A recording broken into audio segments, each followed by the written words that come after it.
Presentments. This is a private expression of personal perspective and is neither public disclosure nor public offering. The material set forth herewith is for educational purposes only. Nothing stated herein is intended as constituting legal advice and is not provided with any warranties, express or implied. The contents set forth herein constitute the opinions and understanding of the author. Accountability for the actions of anyone who utilizes any material set forth herein, as part or in whole, resides entirely with the user and are neither the actions nor responsibility of the author. Acknowledgement. This work is the product of the dedication, intelligence, and above all, courage/risk of many people. Some have paid, are paying, and are threatened with paying with their property, freedom, and their very lives. It now appears that the number of such casualties in the cause of truth, freedom, justice, and peace are rapidly increasing. This work is dedicated to all those who share these values, in whatever way they perceive and think of them. Note, this article, such as every treatise of this type, must be regarded as a work in progress that is subject to change without notice at any instant based upon the acquisition of new knowledge, information, insights, and experience. Dealing with Presentments, Part 1, Background, Context, and Underpinnings. Whenever you receive a presentment of any kind, from a traffic ticket to a bill to a summons or indictment, there are two basic and diametrically opposite ways to think about the matter. In other words, you can think of receiving a presentment as an event that, 1, will cost you, be a loss to you, or 2, is a gift that can enrich you. Everything in life is a matter of perception. Our challenges are usually the result of ignoring what we are confronted with rather than endeavoring to discern how best to act with more adequate knowledge and understanding. We assume rather than know.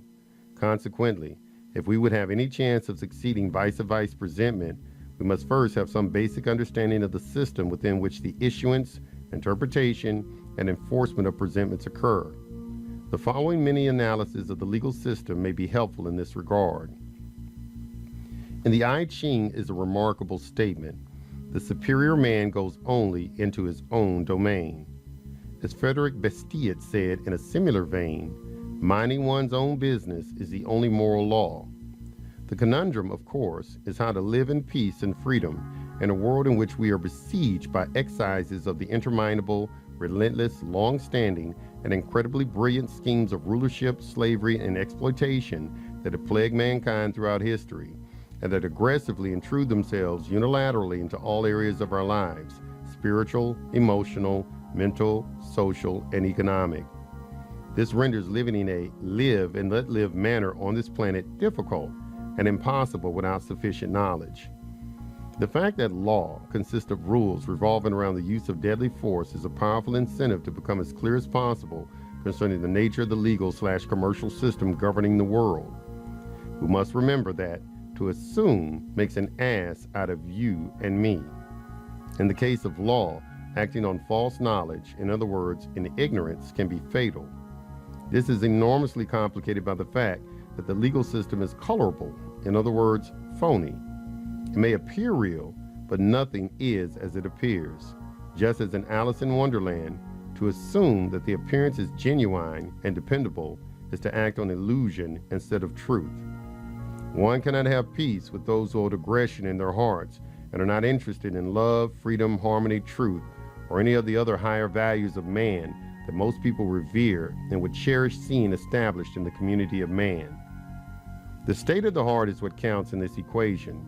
As a man thinketh in his heart, so is he. Good people are disarmed in advance by an inability to comprehend the mentality of deliberate predators, usually regarding problems and dealing with such aggressors as misunderstandings that can be cleared up through sufficient communication. It is often not easy for good people to understand that there are those who know the difference between good and evil and deliberately choose the latter. The significance of this in law is profound. If your adversary is sincere, truthful, fair, and honorable about what he is doing, in other words, interested in uncovering and dealing justly with the truth, then you are probably operating on parallel tracks. In such case, the discord or conflict is the result of misunderstanding or lack of communication, and disappears when both sides realize what is happening. If, however, your adversary is operating from a covert stance, with deliberate deceit, concealment, misrepresentation, bad faith, and aggression in his heart, the dispute is real, but not be resolved amicably, and requires exposure of the facts to the light of day by providing sufficient evidence. Further significance of the importance of subjective condition and intent of the heart is that all law is contract, and the essence and core of any contract is agreement. Without a genuine agreement consisting of a true meeting of the minds and mutual understanding by all parties of all terms and conditions to which the parties are agreeing, there is no contract. Derivatives and the nature of the legal system. The powers that be turn everything into a tool and a weapon to be used in their unceasing attempt to triumph by playing win-lose games against their fellow man. One of the most powerful, magical, and difficult to detect tools and weapons used against mankind by aggressors and exploiters is language. Allegedly, the word phonetics derives from phonetics, purportedly stemming from the Phoenicians who gave us languag, a word referencing a substance that, when fired from the cannon of a ship, tore the sails and mast and left the opponent dead in the water. Obviously, words are extremely powerful weapons, and using them for conquest and rulership purposes is what the legal system is all about. Ideas concerning the nature and use of language and law are set forth, inter alia, in a discourse entitled Legal Fictions by Lon L. Fuller, 1967, Stanford University Press, Stanford, California. The Fiction as a Linguistic Phenomenon, pages 9 through 10. Eyring once said that the history of the law could write as a motto over his first chapter the sentence, "In the beginning was the Word." Students of the legal fiction might also take this motto to heart, for certainly it is a truth commonly overlooked that the fiction is a disease or affection of language. Eyring expresses in this fashion the exaggerated respect shown by early law for the written and spoken word. Among all primitive peoples, the word appears as something mysterious. A naive faith ascribes to the word a supernatural power. Anyone who has thought about the legal fiction must be aware that it presents an illustration of the all-pervading power of the word, that a statement which is disbelieved by both its author and his audience can have any significance at all is evidence enough that we are here in contact with the mysterious influence exercised by names and symbols.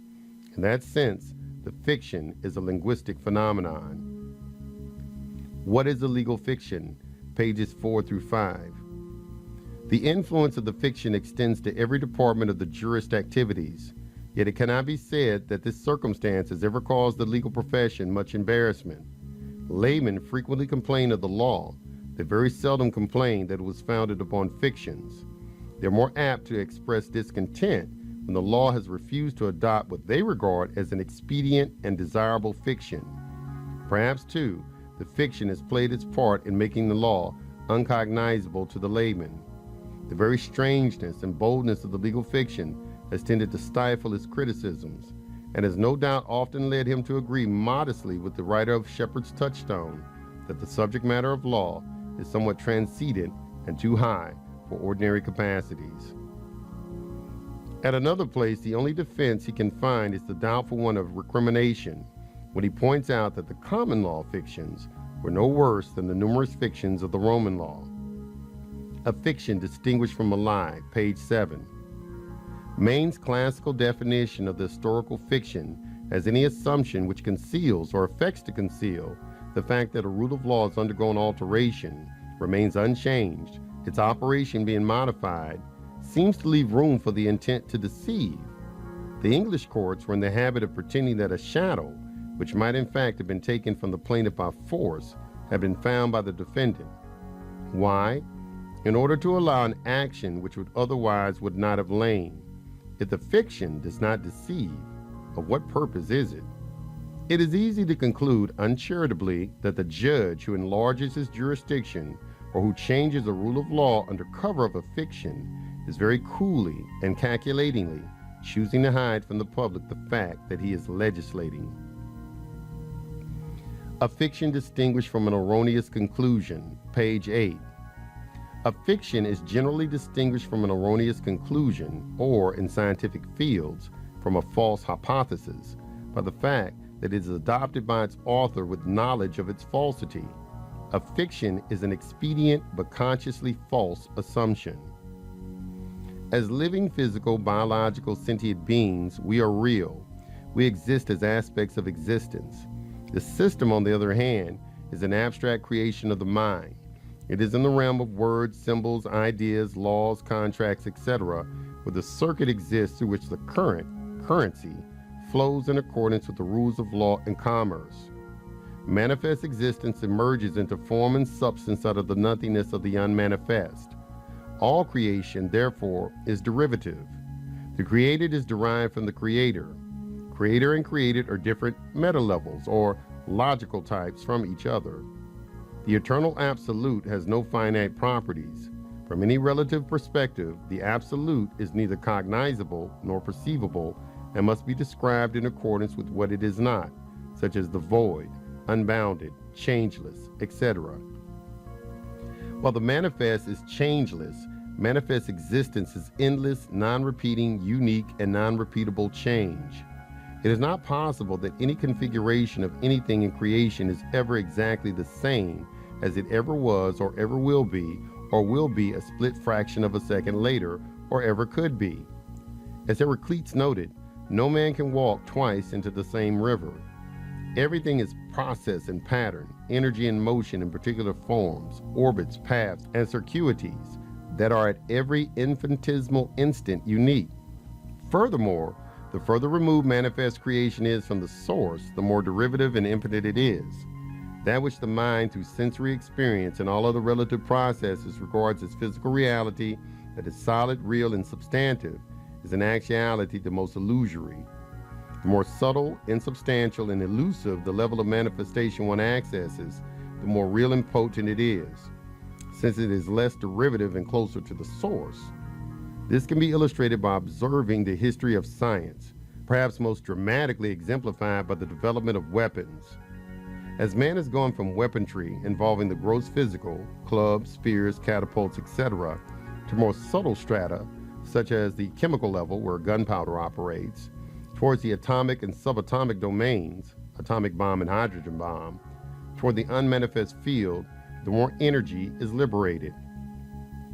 Although neither the absolute nor the relative is actually cognizable by the mind, that does not stop just about everyone from engaging in the popular game of thinking otherwise. The mind forms concepts about the source, God, none of which is either remotely a faithful map nor the territory that it purportedly mapping, as well as aspects of the relative. To satisfy the mind's need to know, man lives by the foolish idea that his conceptions of existence, whether the absolute or relative, are true, and that the fixed pictures, patterns, or conclusions derived from some finite vantage point, largely through acquired experience and sensory perceptions, have captured the thing itself. This is as silly as taking progressive snapshots of the ocean and its waves and thereby thinking that one has cognized and captured the ocean, or speculating from outside the door what is inside a room in which one is not present and living on the basis of one's speculations as if they were absolute. This state of man's development we call an ego-conscious state, as opposed to unconscious, in which we live life simply lived or self-conscious, in which man lives in conscious awareness of the absolute and relative as they actually are, rather than as his mind thinks about or cognizes them. The ego-conscious state, or mistaking abstract constructions of the mind for reality and thereafter building careers, institutions, security, and governments thereon, is idolatry. It is idol worship, in other words, Baal worship. By giving credence and superiority to concepts about something, such as God, rather than the reality of the thing itself, one worships, pays homage to, reveres, and depends upon graven images. Graven images of the mind are as much idols as, and indeed necessarily precede the construction of, any idols of wood or stone.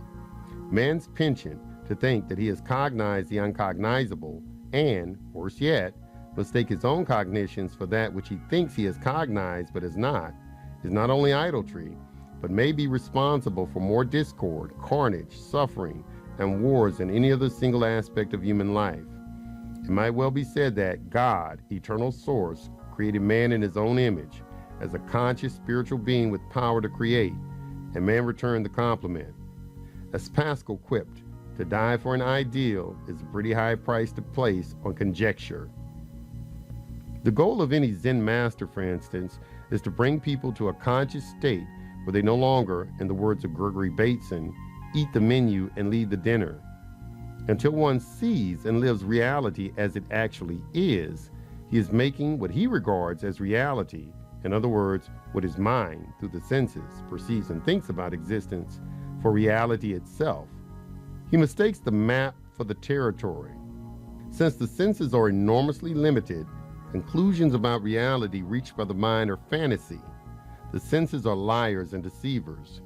We would perceive reality in a vastly different manner, for instance, if we could view existence through the entire electromagnetic spectrum instead of the extremely narrow range in which what we see as colors exist. The practical consequence of all this is that in man's ego-conscious state, he lives a fraudulent and fictitious life. It is one of illusions and delusions by living in accordance with the preposterous belief that his conceptualizations are both accurate and real when they are neither. Man not only lives but relates with others, often dogmatically and violently, on the basis of believing that the impostor is genuine. Inasmuch as law itself is a subset of the workings of man's mind, what else can law be, other than that of which is an expression, in other words, fictions and frauds? Moreover, since all this occurs within as a derivative expression of the ever-changing relative, law cannot be other than ever-changing. A summary of the points and consequences of the above include the following. Number 1, language has power and magic because of man's ego-conscious state. Number 2, the powers that be deliberately utilize language in man's ego-conscious condition for administering power and exploitation. The entire legal system is a word game played by the designers and operators of the system for the purposes of power, plunder, exploitation, and enslavement, with unending exercises of destructive physical force applied against living beings on the basis of meanings artificially imparted to the words used. Number 3, mistaking the different meta levels of existence itself, in other words, mistaking the map for the territory, is not only delusion, but when it comes to law, it is a disaster.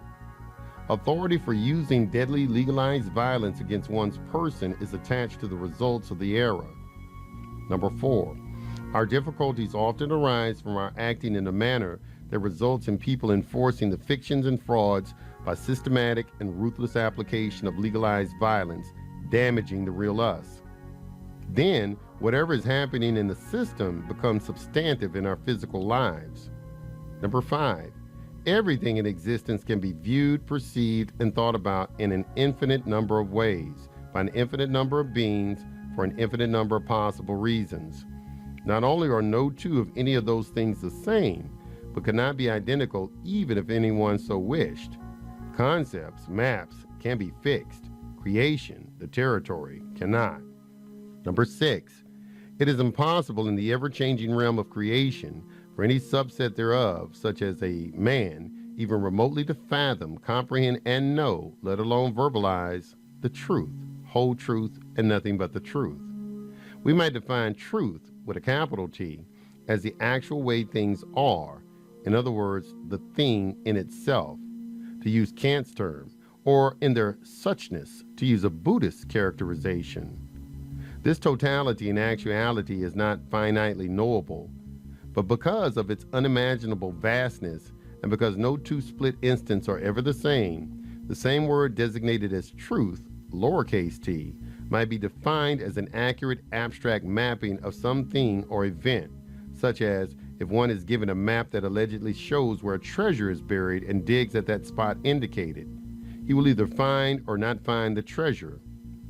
If it is found, we say the map is accurate and the author thereof told the truth. If the treasure is not found, we say that the map was false or inaccurate and the author was either in error or lied, or someone removed the treasure subsequent to the making of the map. 7, man's capacity for mapping reality through creation of abstract symbols, such as numbers and words, is likewise derivative. Anyone can observe or think about anything and create/concoct whatever designation of letters, symbols, and sounds he may wish for classifying, categorizing, or identifying the particular thing and referencing it in his own mind and or communicating it to others by speech, writing, or some other means. Number 8, the legal system, like reality, likewise consists of the flow of energy in accordance with the patterns of its design. In the case of the legal system, both the design of the circuitries and the current that flows therein are different than that of given existence. With respect to the universe, the designer is the creator, however anyone may think of the infallible source of all that exists, and the current that flows is universal energy that is ultimately unknowable and undefinable by any relative means. Concerning the legal system, the designer is man, and the current that flows in the circuits of the system is called currency, in other words, money. There are very few types of legal entities existing today. They are fundamentally corporations, trusts, partnerships, and sole proprietorships. The IRS code at 26 U.S.C. 7701.01a lists 7 classes of legal persons, the additional 3 to the 4 fundamental ones being an association, estate, and company. What defines each of these and distinguishes each from the other, as well as determines how the system deals with them, is the schematic defining how the currency flows in the circuitry. Money embodies more laws and commercial principles than any other single thing, whereby insofar as the world is concerned, it may reasonably be characterized as the measure of all things. Number 9, legal terms and phrases are artificially imbued with the particular meaning and significance of those who define them. Legal terms have considerably different meanings than the same words do in ordinary parlance. The system, in short, is a word game. Words in law are artificially assigned meanings that are completely different than the meanings attributed to the same words in normal speech. Examples of this are legion, one of the most prominent of which is the word person, which in law refers to a legal fiction and does not and cannot pertain to a real being. This is why we need law dictionaries in addition to regular ones. The result is the legal system is its own language, concerning which we allegedly need translators and mouthpieces called attorneys for using the esoteric language that is not spoken by laymen when in a forum, such as a court, wherein legal language is spoken. Number 10, when language, symbols, and ideas are usurped by those who would play win-lose games, they are wielded as weapons. This phenomenon has grown to such gargantuan proportions that it is a scourge on mankind and a blight on the planet that is destroying civilization and wreaking havoc on the earth. Some of the reasons things have gotten so far out of hand is that the capacity to create and use new derivatives is unending. There are derivatives of derivatives of derivatives, all freely utilized for exploitation, legal plunder, and power. Use of creating endless new derivatives at will is ever increasing. The situation is akin to an internet site within which clicking to delete a current window causes several new pop-ups to occur until one's open file is overburdened with open windows. Number 11, a few concrete examples of derivatives with respect to the legal system are as follows. A, the system invents and uses contrived, derived names, such as a host of variations of one's all-caps name, all of which are legal fictions, and each of which is a different entity, instead of one's full appellation consisting of all lowercase or upper and lowercase letters, symbolizing the real being. Therefore, whenever one receives a presentment, such as a summons or complaint, the document is not addressed and does not pertain to you, but to a legal entity, ens legis, that is some bastardization of your name in all capital letters. In this manner, the system is freed from the requirement to deal with actual facts and real beings and can operate on presumptions, unsupported allegations, non-existent debts, stipulations and contractual interactions between legal fictions, and endless concoctions of the mind. B, new case numbers are often created from the same case, such as by changing numbers or letters in the case, thereby enabling matters that you might submit in the original case, as well as any prior derivatives thereof, from needing to be addressed, since they do not pertain to what you thought they did. It is also likely that the system uses each newly derived case to make yet more money. C. Laws and administrative agencies multiply endlessly, with each new derivative used to make more money for those in the system while increasing the scope and severity of their power, and increasingly difficult to comprehend or counter. Number 12. In the 2002 Berkshire Hathaway, the company of Warren E. Buffett, annual report on pages 13 through 15 appear the following words. We view them, derivatives, as time bombs, both for the parties that deal in them and the economic system. In our view, derivatives are financial weapons of mass destruction, carrying dangers that, while now latent, are potentially lethal. If those in the system can create endless new derivatives out of almost anything at any time, and use them for exploitation, enslavement, and money-making at the expense of those who are victimized by the monopolistic use of power under color of law, Warren Buffett's statement is self-evident. Further, those who act in this way may be regarded as terrorists using weapons of mass destruction. They're raping and pillaging with ever-increasing profligacy and blatancy.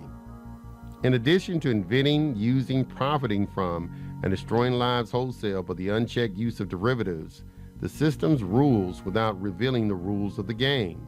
By means of undisclosed presumptions, the elite have structured a scheme that is full of catch-22 so that if we do not act, we lose, and if we do act, we lose. It is in the presumptions, not the law and the facts, where the power lies. The designers and owners of the system concocted it for the purpose of bettering themselves, vice others. The result is a monstrous beast of cosmic proportions, a ravenous and insatiable Moloch that is an expression of a single and simple ethical choice, which is whether one chooses to play win-win games or win-lose games when interacting with others. The features of these two kinds of games are summarized as follows. Number 1, a win-win interaction is an expression of peace, dignity, love, unity, harmony, mutual good faith, absence of malice, deceit, and presence of all of the other elements of contract law required to formulate a genuine contract. Free consent of all parties is essential. Number 2, a win-lose interaction is an expression of separation, conflict, and disharmony, and never results in the contract the winner claims exists.